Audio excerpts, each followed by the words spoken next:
जुड़ गया और एकदम तरीके से चलती है 100 नंबर की पुलिस की तरह से।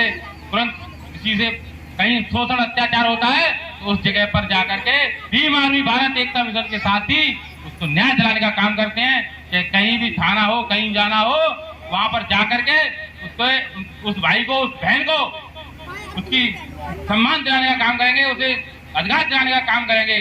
सम्मानित साथियों, जो बाबा साहब ने जो संविधान दिया है हमें, वो संविधान एक किताब है, किताब नहीं है, कोई मामूली किताब नहीं है। वो भारत का संविधान है जिससे देश जो चल रहा है केवल और केवल भारत के संविधान से चल रहा है। उस देश से राष्ट्रपति, प्रधानमंत्री, मुख्यमंत्री, आज विधान जितने बार डॉक्टर, पीएस है, जो भी बनते हैं वो डॉक्टर भीमराव अंबेडकर जी की देन है, जो हमारी बहन बेटियों को ये इतना बड़ा अधिकार देकर के चले गए।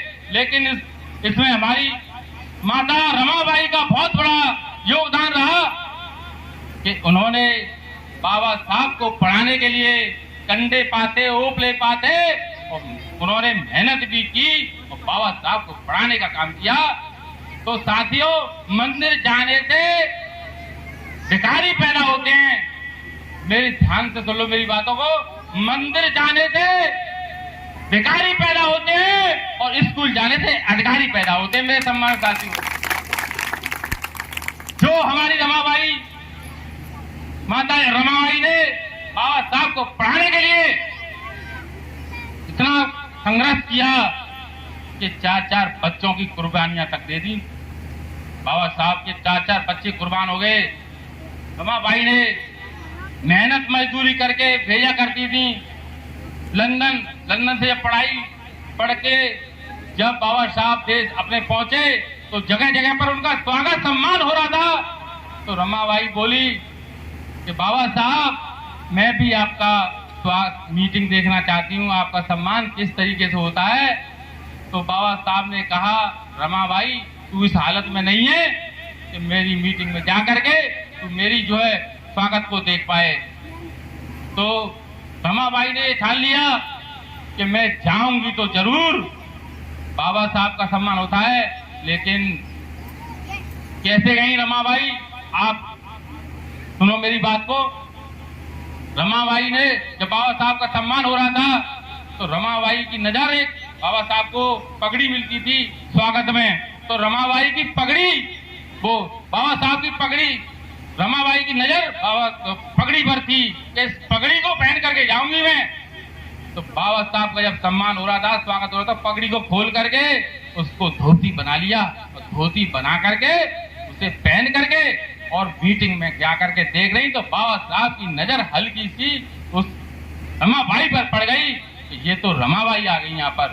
तो ये समझ लो साथियों, इस स्थिति में बाबा साहब ने उनके लिए ये व्यवस्था नहीं कर पाए थे कि अपनी रमाबाई को एक धोती ला के दे। उस स्थिति में बाबा साहब पड़े थे। तो साथियों, जब बाबा रमाबाई ने उस पगड़ी को जब चले गए, रमाबाई चली गई, तो बाबा साहब ने आके कहा कि रमाबाई तुम मानी नहीं कि नहीं, तो बाबा साहब मैंने इस पगड़ी को जिस तरीके से पगड़ी थी उसी तरीके से बना के रख दिया था कि बाबा साहब आएंगे तो ये नहीं पहचान पाए कि मैं गई या नहीं। तो बाबा साहब ने तो देख लिया था। तो मैं ये कह रहा हूँ, रमाबाई ने उसी तरीके से जब पगड़ी जो थी उसी तरीके से बना के फिर रख दी। तो मेरे सम्मानित साथियों, रमाबाई ने इतनी त्याग किया था, इतना त्याग किया था कि बाबा साहब को खुद पढ़ाने का काम किया था।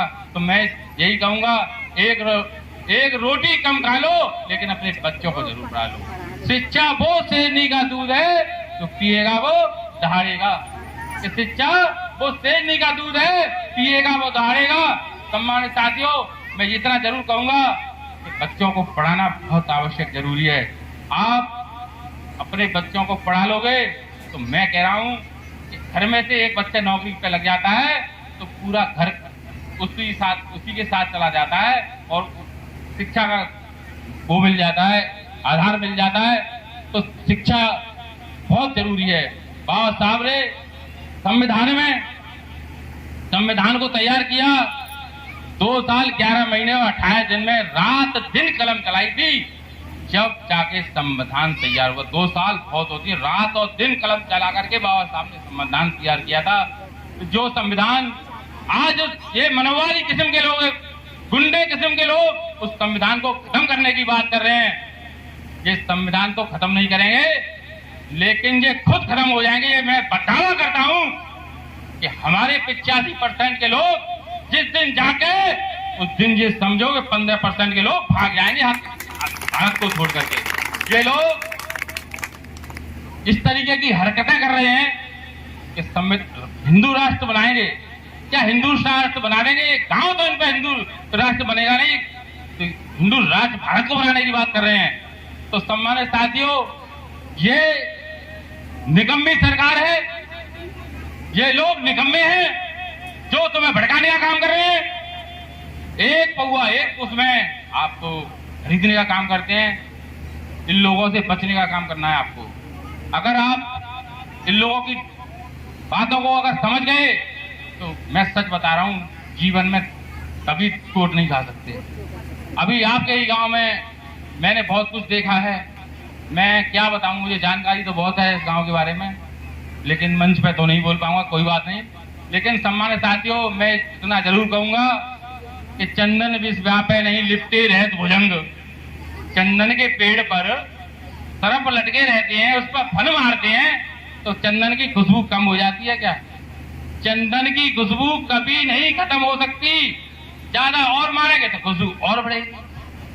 तो इसी प्रकार से हमारे चंद्रशेखर भाई पर गोली चला दी, कभी जेल में डाल देते हैं, क्या उनकी